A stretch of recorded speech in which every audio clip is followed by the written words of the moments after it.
ആഷിഖ് കപൂറിന്റെയും റീമ കല്ലിങ്ങലിന്റെയും ഒപ്പന. ആഷിഖ് കപൂർ സംവിധാനം ചെയ്യുന്ന പുതിയ ചിത്രത്തിന് ഒപ്പന എന്ന് പേരിട്ടു. തന്റെ ഫേസ്ബുക്ക് പോസ്റ്റിലൂടെ ആഷിഖ് തന്നെയാണ് ഇക്കാര്യം അറിയിച്ചത്. വാട്സപ്പിലൂടെ തരംഗമായി മാറിയ മാഹിത്തെ പെണ്ണുങ്ങളെ കണ്ടുക എന്ന പാട്ടിനെ അടിസ്ഥാനമാക്കിയാണ് ആഷിഖ് ചിത്രമൊരുക്കുന്നത്. ഭാര്യയും നടിയുമായ റീമയാണ് ചിത്രത്തിലെ നായിക.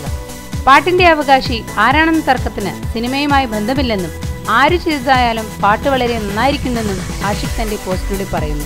യാഥാസ്ഥിക കുടുംബങ്ങളിൽ വന്ന മാറ്റത്തിന്റെ മാറ്റൊലിയാണ് മാഹിത്തെ പെണ്ണുങ്ങളെ കണ്ടുക എന്ന ഗാനം. കണ്ണൂർ പാലയാട് ക്യാമ്പസിലെ ഒരു കൂട്ടം LLB വിദ്യാർത്ഥിനികളാണ് വരിമാറ്റി എഴുതിയ ഒരു പാട്ട് ഒരു രസത്തിനു വേണ്ടി ആരുടെയോ ബൈക്കിന് മുകളിൽ താളമിട്ട് പാടിയത്. വാട്സപ്പിലൂടെ ശ്രദ്ധേയമായ ഗാനത്തിന്റെ പിന്നണി പ്രവർത്തകരെ തേടി റീമ ഫേസ്ബുക്കിൽ കഴിഞ്ഞ ദിവസം സ്റ്റാറ്റസ് ഇട്ടിരുന്നു. ഈ അന്വേഷണത്തിനൊടുവിലാണ് പാട്ട് സിനിമയിലെടുക്കാൻ ആഷിഖ് തീരുമാനിച്ചത്. പരസ്യ സംവിധായകനായ വേണുഗോപാൽ രാമചന്ദ്രൻ നായർ തിരക്കഥയൊരുക്കുന്ന ചിത്രത്തിന്റെ സംഗീത സംവിധാനം ബിജിപാലാണ്. റീമയ്ക്ക് പുറമെ പുതുമുഖങ്ങളും ചിത്രത്തിലുണ്ടാവും. മമ്മൂട്ടിയെ നായകനാക്കി ഒരുക്കുന്ന ഗ്യാങ്സ്റ്റർ എന്ന ചിത്രത്തിന് ശേഷമായിരിക്കും ഈ ചിത്രം തയ്യാറാക്കുക.